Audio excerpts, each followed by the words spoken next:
Welcome to this new movie of paragraph 2.3. It's about the immersion method or the eureka moment of Archimedes.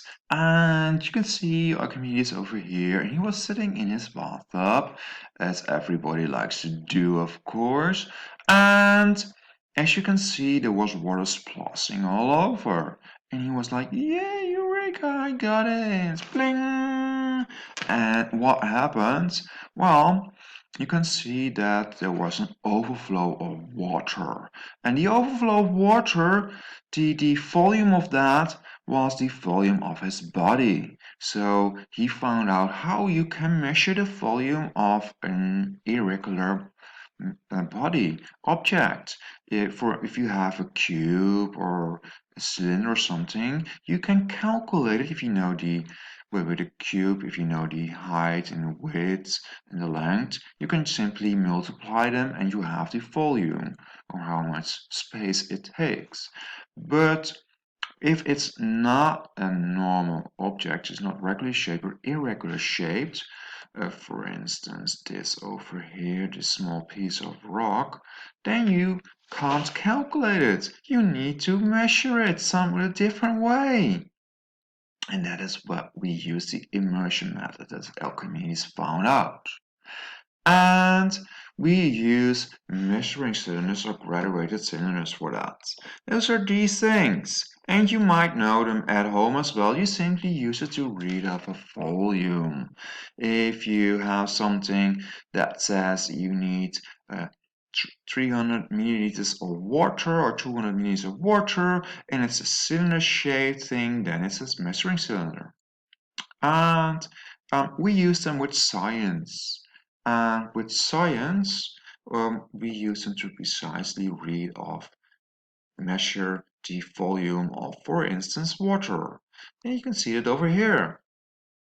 And if you look close at the water level, you can see there's not one water level, but a different multiple water levels because the water creeps up to the sides.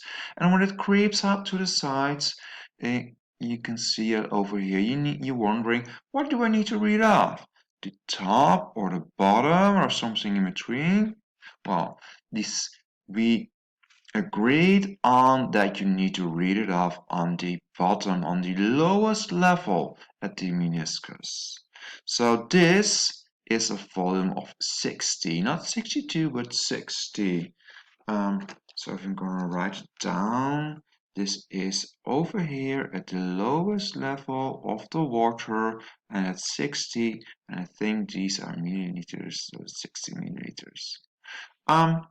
And we use that for the immersion method, because for the immersion method, you start off with a measuring cylinder. It's about half full, not less, not too few water, not too much water, because you need to add a rock or any irregular shaped thing, and the new water level you need to be able to read off, so the water shouldn't be somewhere up here that you can't read it off, and it shouldn't be too low. There is still some part of the rock that is sticking outside of the water, so that you don't know that you missed this part of the volume.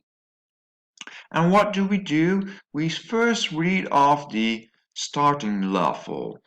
So this is the starting level, and as you can see, starting level.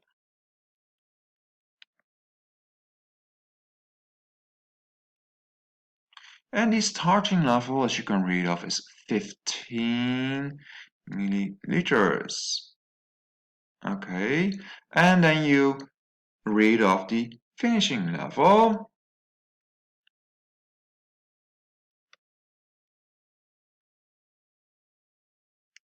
And that is 21, 2, 3, 4, yeah, 24 milliliters. And then the volume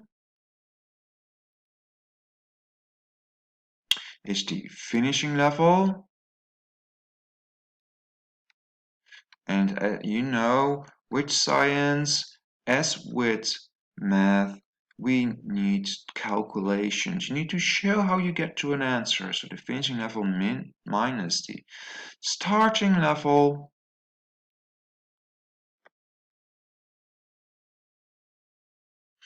and that is equal to 24 minus 15, and that is 9, and then it's not cubic decimeters or cubic meters or liters, they're milliliters. Okay, this is how the immersion method works. Okay, and right here, over here, you can see a new immersion method for the red thing over here. I don't know what it is, but it doesn't matter. And I assume, so you can think that these do the volume in milliliters.